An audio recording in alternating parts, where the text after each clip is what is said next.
इस वीडियो में बात करेंगे प्रोबेबिलिटी के बारे में कि प्रोबेबिलिटी क्या है। मैं आपको definition with example easy way में समझाऊंगी। सो प्रोबेबिलिटी का मतलब है इम्कान, चांसेस, यानी किसी भी चीज़ के, किसी भी इवेंट के होने के चांसेस क्या हैं।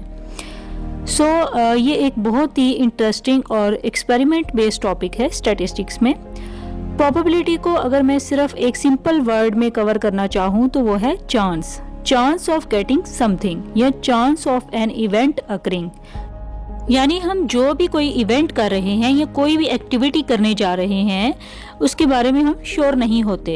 Either it will happen or it will not happen, यानी ये इवेंट होगा या फिर नहीं होगा, because we are not sure about it.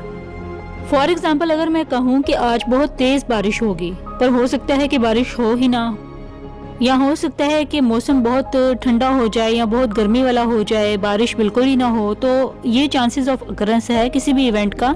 So probability क्या है? चांस है। इट इज़ अ पॉसिबिलिटी और चांस। फॉर एग्जाम्पल, अगर मैं कहूँ कि एज अ टीचर मैं कहूँ कि क्लास में ये स्टूडेंट जो है ये बहुत लाइक है और यही बच्चा जो है वो टॉप करेगा, बट हो सकता है कि वो टॉप कर ले, बट ये भी हो सकता है कि वो टॉप ना करे। According to the past best performance of the student, मैं ये कहती हूँ कि ये 100% एग्जाम्स में टॉप करेगा, लेकिन फिर भी मुझे श्योरिटी नहीं हो सकती, because it depends on situation और सर्कमस्टांसेस। हो सकता है कि वो उस एग्ज़ाम्स को अटेंड ही ना कर पाए, या हो सकता है कि वो बीमार हो जाए, या हो सकता है वो किसी वजह से एग्ज़ाम्स अच्छे ना दे पाए, या फिर ये भी हो सकता है कि वो मेरी ऑब्जर्वेशन से बढ़कर अच्छा परफॉर्म करे।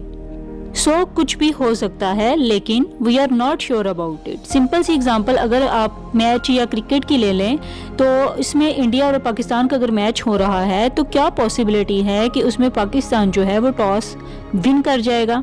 We are not sure about it. हो सकता है कि इंडिया टॉस विन कर जाए, हो सकता है पाकिस्तान टॉस विन कर जाए, कोई भी पॉसिबिलिटी हो सकती है। सो प्रोबेबिलिटी क्या है? इट इज़ द चांस और possibility of occurring any event. So मैं आपको एक सिंपल सी एग्जांपल देती हूँ। फॉर एग्जांपल, मैंने एक कॉइन टॉस किया है, तो व्यूअर्स क्या पॉसिबिलिटीज़ हैं? या तो फिर हेड आएगा या फिर टेल आएगा, क्योंकि दो ही पॉसिबिलिटीज़ हो सकती हैं एक कॉइन की। लेकिन ये एक रेयर केस होगा कि कॉइन खड़ा हो जाए। सो इस एग्जांपल में दो ट्रायल होंगे, मतलब कि दो रैंडम एक्सपेरिमेंट हुए और 2 पॉसिबिलिटीज़ हुई हमारे पास, ठीक है। सो प्रोबेबिलिटी ऑफ हेड क्या है? 1/2, यानी 50% उसकी प्रोबेबिलिटी है हेड की, और 1/2 ही प्रोबेबिलिटी ऑफ टेल है, यानी 1/2 जो है means 50%। So I hope so कि आपको ये सिंपल सा कंसेप्ट अबाउट प्रोबेबिलिटी क्लियर हो गया होगा।